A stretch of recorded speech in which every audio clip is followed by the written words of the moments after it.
Boa noite. Dando continuidade à série de palestras promovidas pela Casa de Fabiano, nós vamos continuar hoje falando um pouco sobre a conversão de Saulo para Paulo. Começamos falando sobre isso na semana passada, falando ali do momento, né, em que se inicia essa sua conversão, quando ele está ali na estrada de Damasco, né, rumo a Damasco, com o intuito de perseguir a Ananias, né, pois ele julgava que Ananias, por ser um cristão, ele perseguia os cristãos porque ele não compreendia, ele ficava com a cabeça muito atormentada, né, quando ele via ali pessoas que ele admirava tanto, todas elas transformadas pelo amor de Cristo, ele não conseguia entender aquilo, e isso perturbava sobremaneira, né? E então ele perseguia os cristãos porque não compreendia ao Cristo. Ele era um severo defensor, seguidor da lei mosaica, né? E então Cristo mexia muito com ele, ele não entendia exatamente, então ele, na verdade, essa falta de entendimento dele, ele colocava para fora, digamos assim, exercendo essa autoridade que ele tinha, né, da maneira mais dura, né? Ali, então ele perseguia, mandava matar, mandava surrar, né, aqueles que eram cristãos, e ele estava indo para Damasco porque ele julgava que Ananias era o culpado ali das suas desventuras, né, porque ele estava sofrendo muito. Na verdade, quem procura o Cristo, enquanto a gente não encontra Jesus, né, qualquer ser humano, a gente vive nessa busca que talvez nem saiba exatamente o que é. Talvez fosse esse o caso de Paulo, né, essa busca que ele não sabia exatamente o que era, mas que não nos deixa tranquilo, né? Quem está com Cristo é tranquilo, ele não era. E então ele achava o contrário, que Cristo é que era o culpado pelas suas dores, né? Ele sentia as dores morais pelas coisas que ele fazia, no fundo, ele sentia aquela dor moral, né, pelas coisas que ele fazia, mas ele fazia acreditando que estava fazendo certo, e ele ficava nesse conflito, então é mais fácil achar um culpado, então ele achava que o culpado para todo esse conflito íntimo aí que ele vivia, porque ele ainda não havia encontrado Cristo, ele achava que o culpado era o próprio Cristo, né? Então isso a gente viu semana passada, quando começou a conversão, né? Por que começou ali, né? Porque na verdade a gente sabe que um processo de mudança ele é lento, nada muda assim tão rápido, embora que em termos de ser humano, né? Até que ele mudou rápido demais. Nós sabemos que um homem comum, um ser humano comum, às vezes demora várias encarnações ali para conseguir melhorar num determinado ponto, né, fazer uma transformação significativa num determinado ponto, e ele conseguiu se transformar na mesma encarnação, né, de um extremo ao outro. Então, realmente um prodígio. Mas a gente sabe, em condições assim, vamos dizer, mais normais, mais naturais aqui para a nossa condição planetária, tudo se transforma de uma maneira mais devagar. Embora a transformação dele tenha sido rápida, né? Ou seja, em uma encarnação ele virou, digamos que uma outra pessoa, não foi instantânea. Então a conversão dele não se deu completamente ali na estrada de Damasco, ali foi o início, né? Então dali até o resto da vida dele foi toda uma vida de testemunho, de resgate, de trabalho, de luta, de aprendizado, de uma conversão total que chega lá num determinado momento, ele já não se reconhece mais. E hoje a gente vai falar disso, né? Então, a gente começa, vou começar hoje pela leitura aqui do livro Pão Nosso, né? De Emmanuel, através da psicografia de Chico Xavier. Então, Paulo, ele depois que ele começa essa jornada da sua transformação ativa, né? Claro, não foi. Primeiro ele teve ali seus dramas de ficar rememorando, de pensar, de ver que as coisas faziam sentido, né? Mas depois ele partiu para a ação. Ele ficou no deserto um bom tempo, passou a trabalhar em trabalhos rudes ali. Ele, que era um doutor da lei, começou a se dedicar a trabalhos manuais, enfim, ele ficou um tempo ali naquela meditação, digamos, no deserto, até que ele começa de fato, né, ele sai dessa coisa de ficar pensando, refletindo,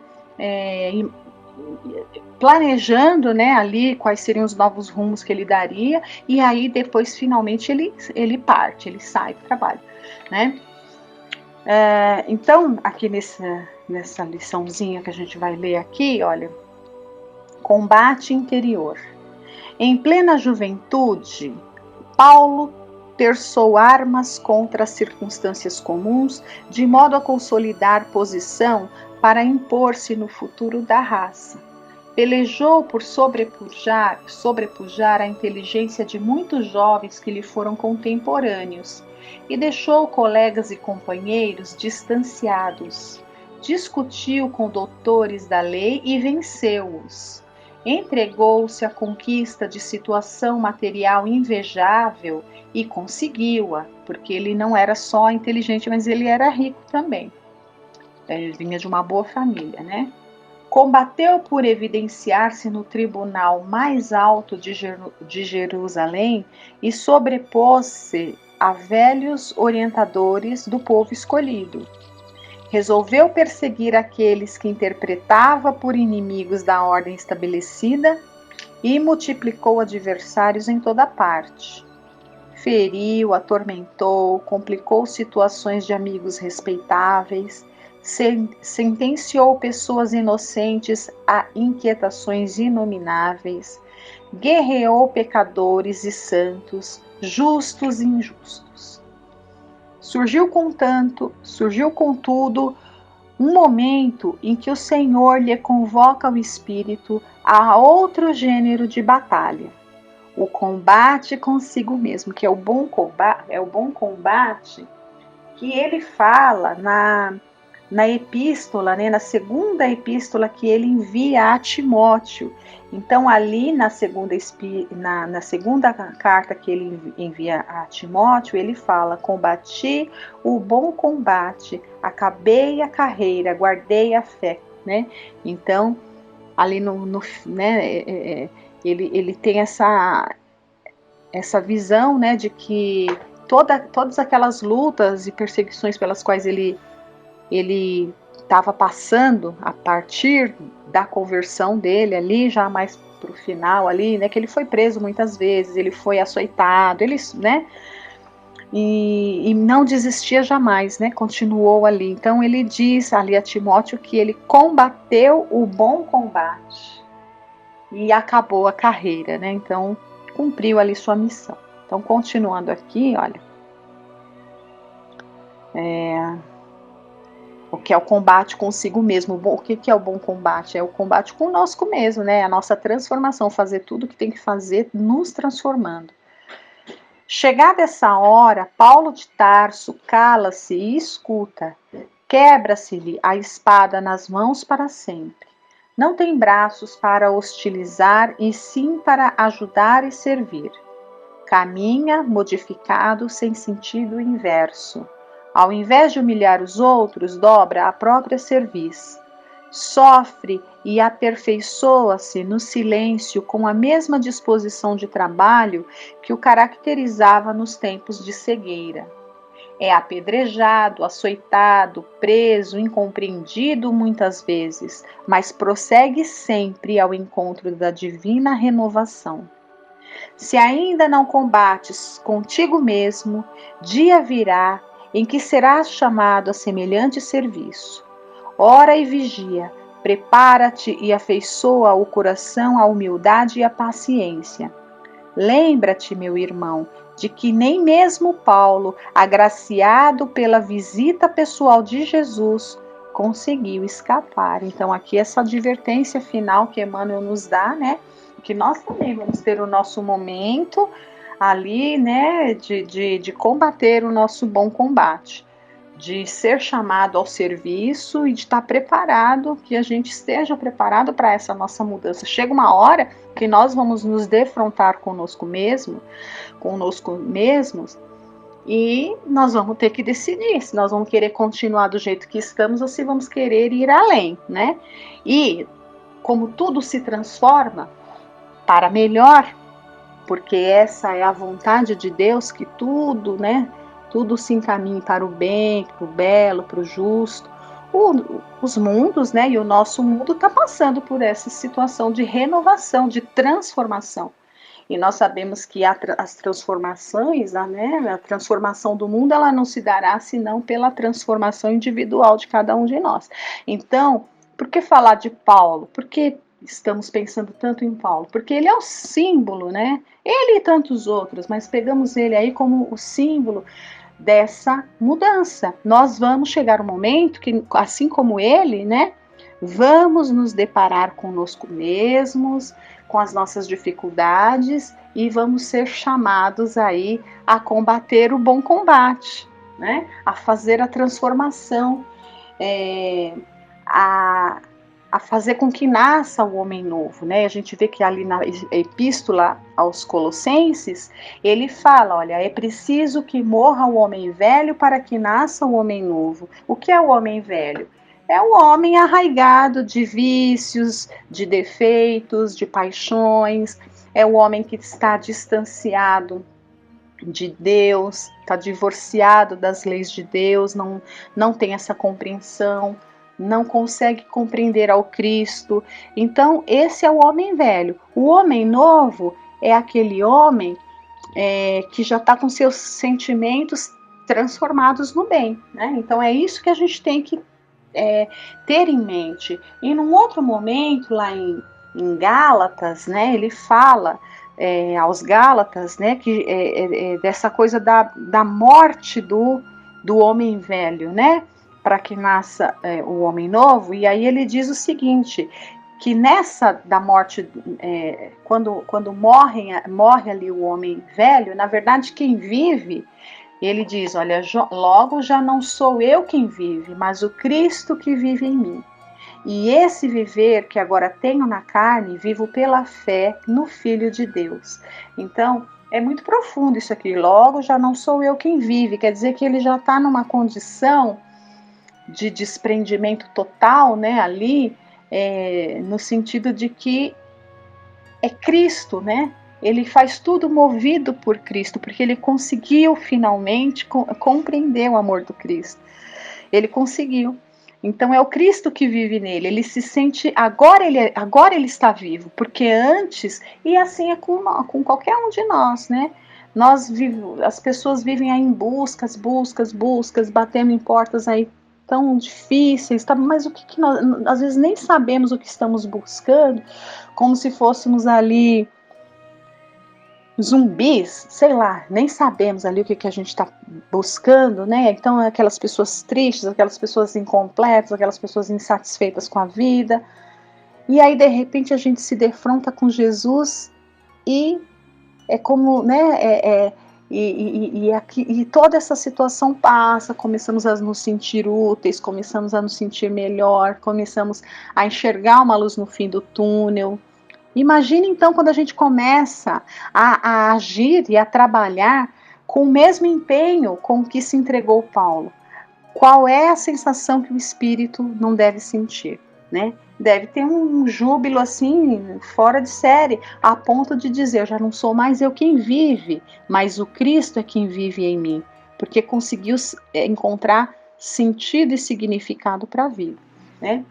E aí, a gente continua, né, a leitura desse capítulo 4 do livro maravilhoso aqui, Paulo Estevão, onde está retratado aqui como se deu, né, ali o momento em que em que ele já está, né, em que Saulo já se reconhece alguém tão diferente daquele perseguidor, que já nem cai bem mais, ele já não se sente nem confortável com o nome que ele, né, o nome de batismo, vamos dizer assim, porque se sente uma pessoa diferente. Isso é uma característica mesmo dos cristãos, né? A pessoa renunciar a tudo, até a sua personalidade. Ali a gente vê, tem vários exemplos. Ele pensou muito em Estevão quando ele tomou essa decisão, a gente vai ler aqui, né? Porque na verdade Estevão, como judeu que era, o nome dele não era Estevão, o nome dele era Gesiel, era o nome de batismo, né? O nome judaico típico ali. Quando ele conhece o cristianismo, né, quando ele se defronta com os ensinamentos de Jesus e quando aquilo faz aquele sentido para ele e ele se converte ao cristianismo e se enxerga uma outra pessoa diferente, Estevão, que foi mandado ser apedrejado por Saulo, né? Ele muda o nome, quando ele se converte a cristão, ele deixa de ser Gesiel e passa a ser Estevão. E assim são vários, né? Entre os apóstolos tem lá Simão, que depois virou Pedro, então tem vários casos, né? E mais próximos de nós, Kardec, né? Que era o professor Rivail, né? Denizar, Hipólite, né?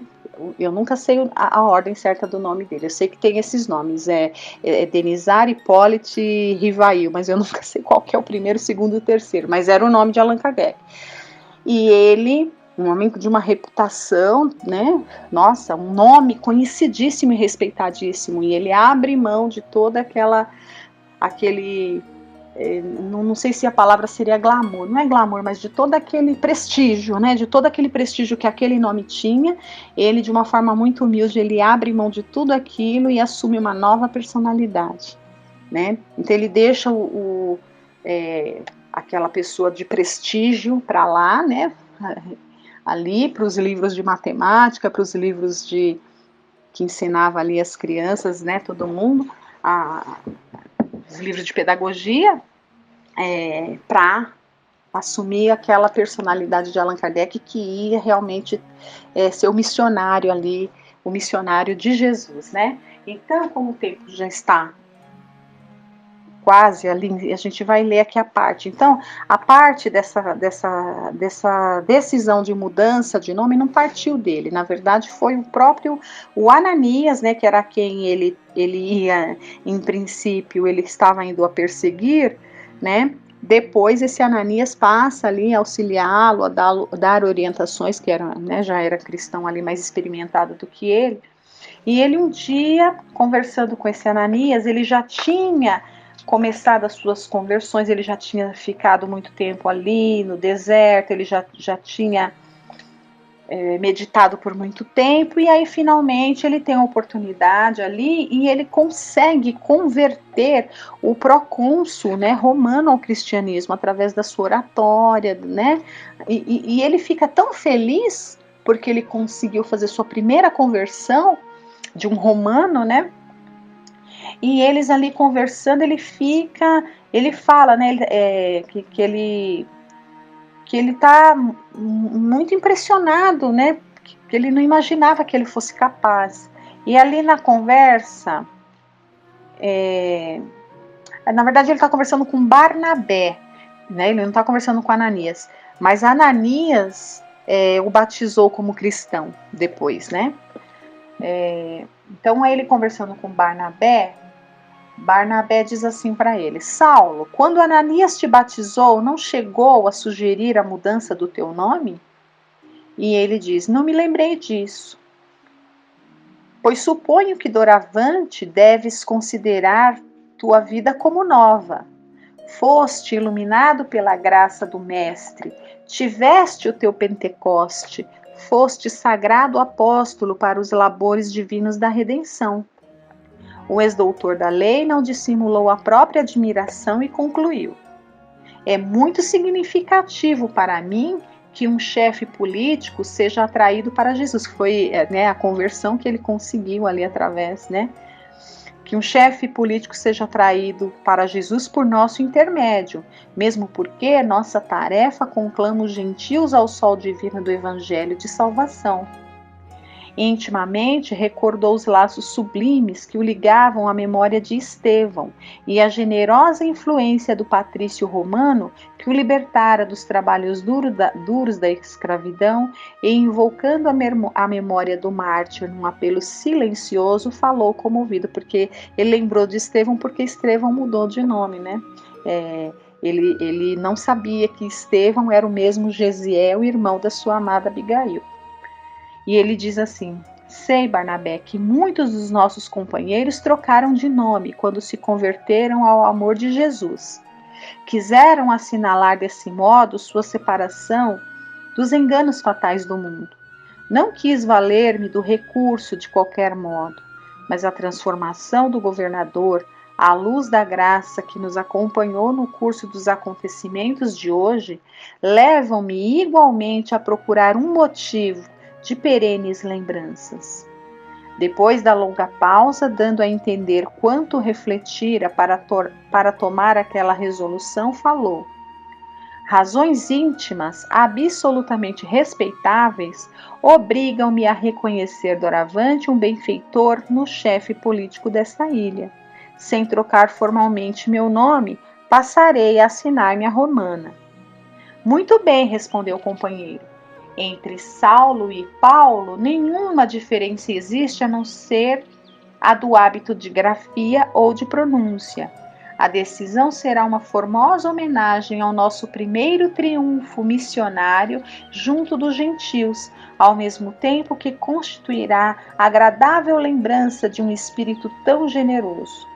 Nesse fato baseou-se a mudança de uma letra no nome do ex-discípulo de Gamaliel. Caráter íntegro e enérgico, o rabino de Jerusalém, nem mesmo transformado em modesto tecelão, quis modificar portas adentro do cristianismo a sua fidelidade inata. Se servira a Moisés como Saulo, com o mesmo nome haveria de servir igualmente a Jesus Cristo. Se errara e fora perverso na primeira condição, aproveitaria a oportunidade dos céus, corrigiria a existência e seria um homem bom e justo na segunda. Muito lindo, né? Então, a gente encerra, né, essa parte, falando dessa coisa da transformação de Saulo para Paulo, né, sempre fazendo esse paralelo que ele foi um exemplo para nós, que nós também teremos que fazer aí a nossa transformação e que a gente se inspire nesses bons exemplos aí, né? Então, assim nos despedimos, até a próxima semana, uma boa noite a todos.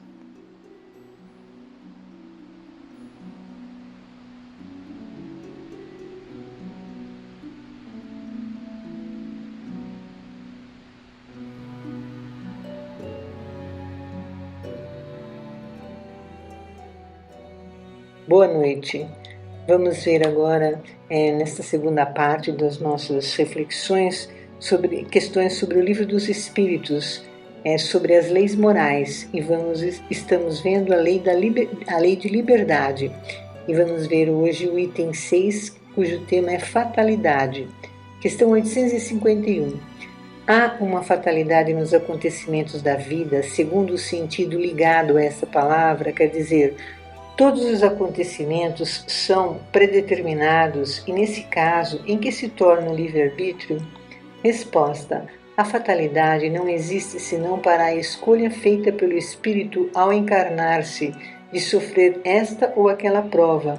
Ao escolhê-la, ele traça para si mesmo uma espécie de destino, que é a própria consequência da posição em que se encontra. Falo das provas de natureza física, porque no tocante às provas morais e às tentações, o espírito, conservando seu livre-arbítrio sobre o bem e o mal, é sempre senhor de ceder ou resistir. Um bom espírito, ao vê-lo fraquejar, pode correr em seu auxílio, mas não pode influir sobre ele a ponto de subjugar-lhe a vontade. um espírito mau, ou seja, inferior, ao lhe mostrar ou exagerar um perigo físico, pode abalá-lo e assustá-lo, mas a vontade do espírito encarnado não fica por isso menos livre de qualquer entrave. Então, o que chamamos de fatalidade são acontecimentos que passaremos na vida e que foi planejado, né, foi organizado, pensado antes da encarnação. Quanto às provas morais, estamos sempre passando por elas, pois a todo momento podemos tomar atitudes, pensamentos ou palavras de acordo com os ensinamentos do Cristo ou não, né? Somos, portanto, tentados em pensamentos, palavras e obras, qualquer que seja a condição de vida nossa, as provas que tenhamos a enfrentar, etc. Questão 853. Certas pessoas escapam a um perigo mortal para cair em outro. Parece que não podem escapar à morte. Não há nisso fatalidade? Resposta: fatal, no verdadeiro sentido da palavra, só o instante da morte. Chegando esse momento, de uma forma ou de outra, a ele não podeis furtar-vos. Então, está no nosso programa da encarnação um tempo de vida, um determinado tempo de vida. E a espiritualidade trabalha nos auxiliando para que não aconteça de desencarnarmos antes do tempo. É óbvio que temos a responsabilidade de cuidar da nossa vida, pois responderemos pelos cuidados que temos ou deixamos de ter para nos mantermos encarnados até o fim da jornada. Questão 854. Da infalibilidade da hora da morte segue-se que as precauções que se tomam para evitá-la são inúteis? Resposta: não, porque as precauções que tomais vos são sugeridas com o fim de evitar a morte que vos ameaça. São um dos meios para que ela não se verifique. Então precisamos cuidar da nossa vida para vivermos o maior tempo possível e quando chegar a hora, nada impedirá o desencarne. Corremos risco de morte se não cuidarmos de nós mesmos no nosso dia a dia, confiando em Deus, cuidando da saúde do corpo, da mente, não se entregando aos maus pensamentos e desânimos. Precisamos superar todas as dificuldades em prol da vida. A encarnação, por mais difícil que seja, é uma bênção divina em prol do nosso progresso espiritual. Os espíritos amorosos trabalham intensamente para conseguirmos vencer as nossas dificuldades, mas ninguém pode fazer a nossa parte na jornada da vida. Questão 855. Qual o fito da providência ao fazer-nos correr perigos que não devem ter consequências? Resposta: quando tua vida se encontra em perigo, é essa uma advertência que tu mesmo desejaste, a fim de te desviar do mal e te tornar melhor. Quando escapas a esse perigo, ainda sob a influência do risco por que passastes, pensas com maior ou menor intensidade sob a ação mais ou menos forte dos bons espíritos em te tornares melhor. O mau espírito retornando, abre aspas, digo mal, subtendendo o mal que ainda existe nele, pensas que escaparás da mesma maneira a outros perigos e deixas que as tuas paixões se desencadeiem de novo. Pelos perigos que correis, Deus vos recorda a vossa fraqueza e a fragilidade de vossa existência. Se examinarmos a causa e a natureza do perigo, veremos que na maioria das vezes as consequências foram a punição de uma falta cometida ou de um dever negligenciado. Deus vos adverte para refletirdes sobre vós mesmos e vos emendardes. Então, essa questão me faz lembrar do ditado: há males que vêm para bem. Isto, se formos capazes de refletir sobre os perigos que passamos e procuramos ver onde estamos falhando. Algumas situações difíceis nos levam a fazer uma revisão sobre os nossos objetivos na vida, as nossas buscas. Não é porque uma vez fiz algo que não devia e nada aconteceu que em outra vez venha dar o mesmo resultado. Os espíritos nos auxiliam uma vez, mas quando mas não quando insistimos no erro.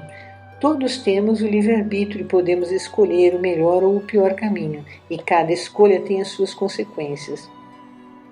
Questão 857. Há homens que enfrentam os perigos dos combates com uma certa convicção de que a sua hora não chegou. Há algum fundamento nessa confiança? Resposta. Com muita frequência o homem tem o pressentimento do seu fim, como o pode ter o de que ainda não morrerá. Esse pressentimento lhe é dado pelos seus espíritos protetores, que desejam adverti-lo para que esteja pronto a partir ou reerguem a sua coragem nos momentos em que se faz necessário. Também pode vir da intuição da existência por ele escolhida ou da missão que aceitou e sabe que deve cumprir. Então, o pressentimento é um aviso de um espírito protetor sobre algo que está para acontecer. Pode ser também uma intuição da prova que escolheu antes de reencarnar. Isso os espíritos chamam de a voz do instinto, que gera esse pressentimento. Quando temos um pressentimento, este pode ocorrer pelo aviso do espírito protetor ou pela voz do instinto, que nada mais é do que o próprio encarnado relembrando do seu plano de vida antes de reencarnar. Em uma dessas formas, o encarnado poderá saber o que vai lhe acontecer. 858. Os que pressentem a morte geralmente a temem menos do que os outros. Por quê? Resposta. É o homem que teme a morte, mas não o espírito. Aquele que a pressente pensa mais como espírito do que como homem, compreende a sua libertação e a espera. Então, aquele que está preparado para a morte não a teme quando chegar a hora. Ele pensa na morte como um momento de passagem para outro plano. Aquele que se apega à vida de encarnado terá mais dificuldade para compreender esse momento. Questão 859. Se a morte não pode ser evitada quando chega a sua hora, acontece o mesmo com todos os acidentes no curso de nossa vida? Resposta. São, em geral, coisas demasiado pequenas, das quais podemos prevenir-vos, dirigindo o vosso pensamento no sentido de as evitardes, porque não gostamos do sofrimento material. Mas isso é de pouca importância para o curso da vida que escolhestes. A fatalidade só consiste nestas 2 horas, aquela em que deveis aparecer e desaparecer neste mundo. Questão 859A. Há fatos que devem ocorrer forçosamente e que a vontade dos espíritos não pode conjurar?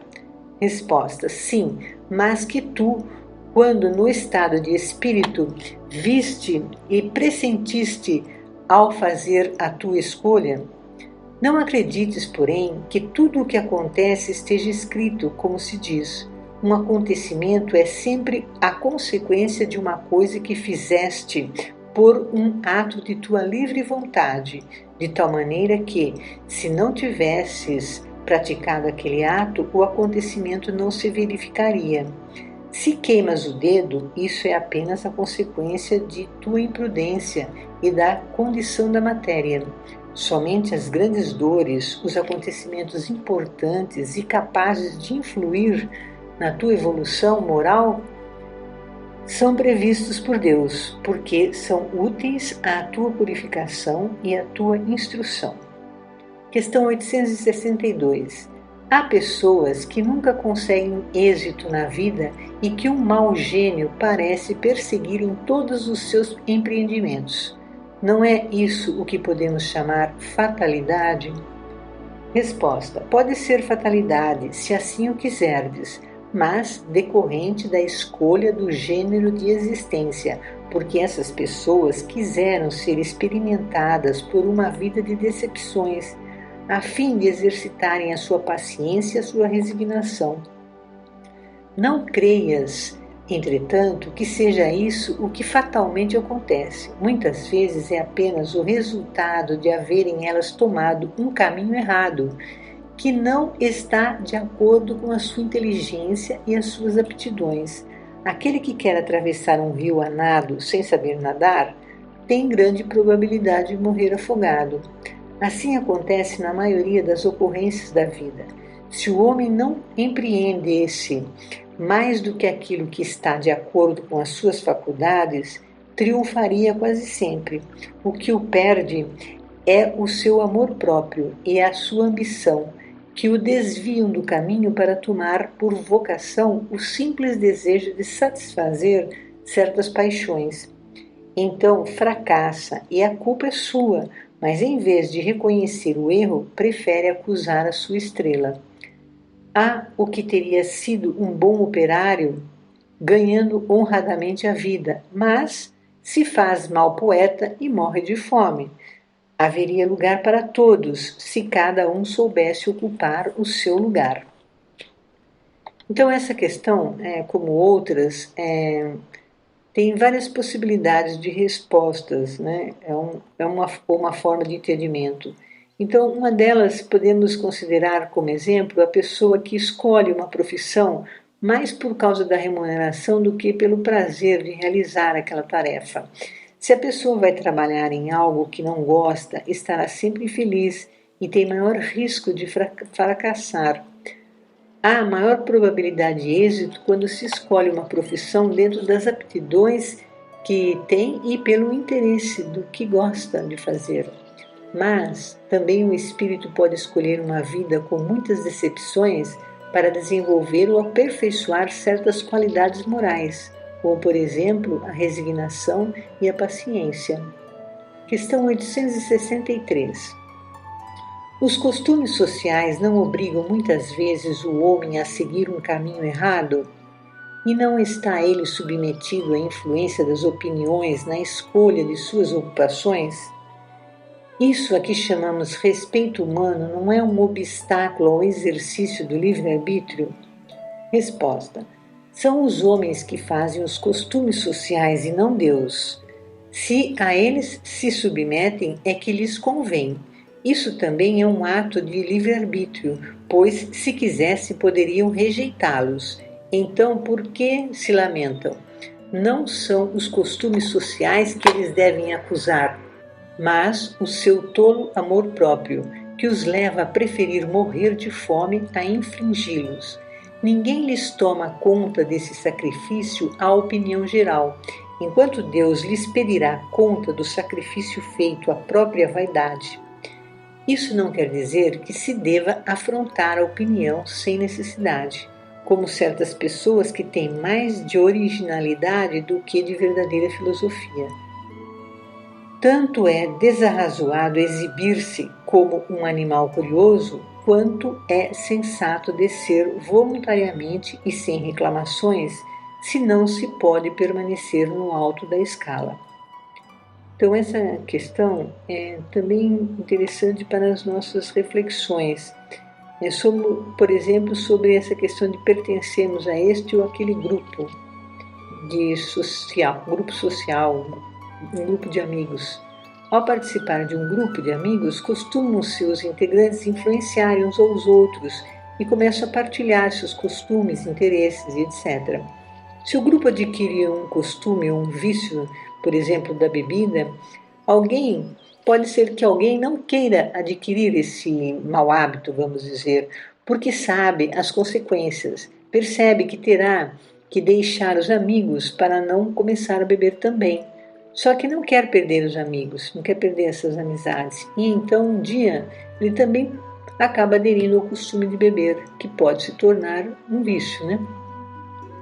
Afinal, existem aqueles que vivem muito bem sem precisar da bebida e pode-se fazer novos amigos. Deixar-se influenciar pela opinião de outros não é obrigado, é uma opção. E o mesmo acontece com outros costumes sociais.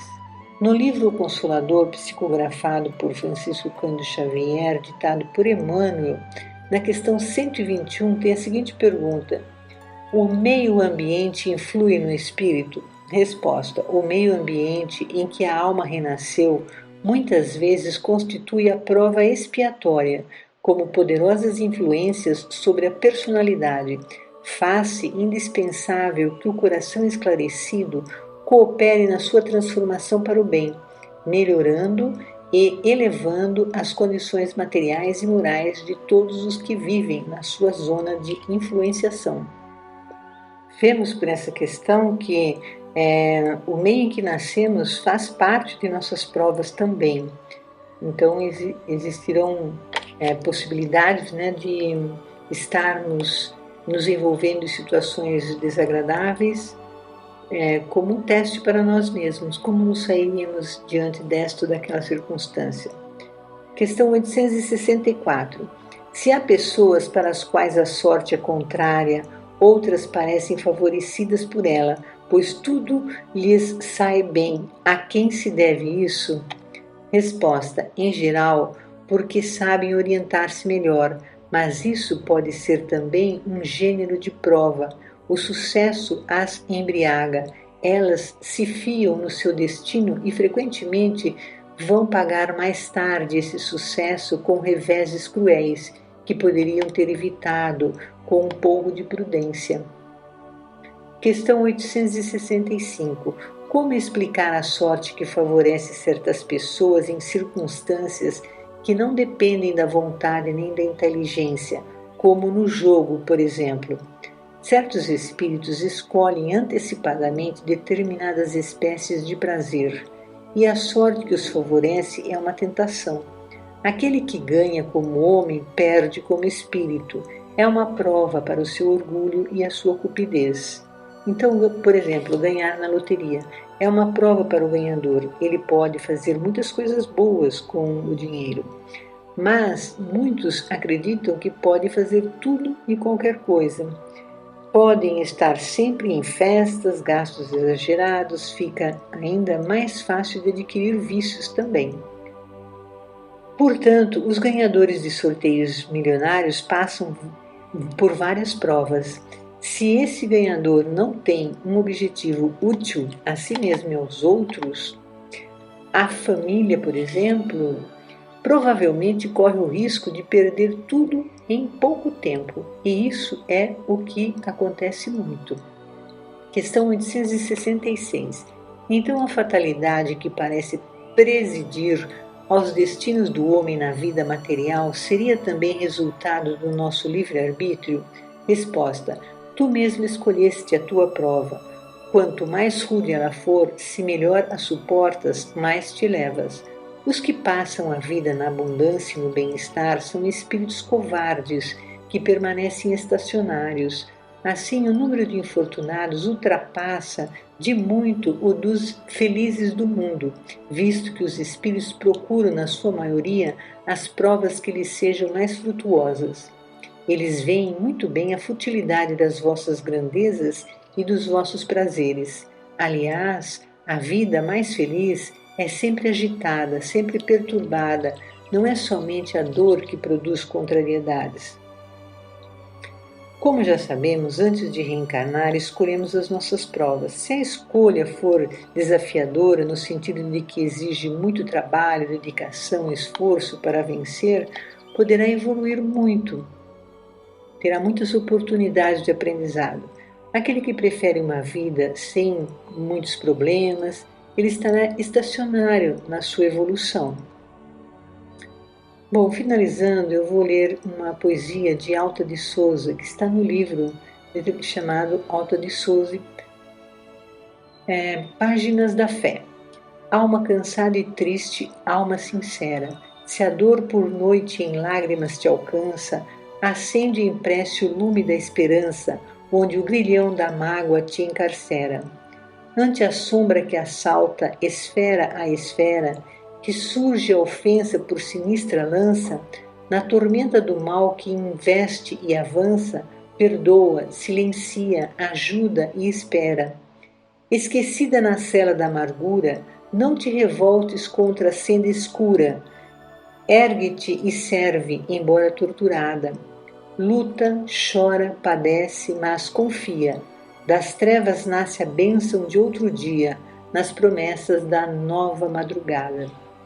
Boa noite a todos, obrigada e tenhamos uma semana de muita paz e que possamos estar dedicando aos nossos trabalhos. Com a graça de Deus, que assim seja.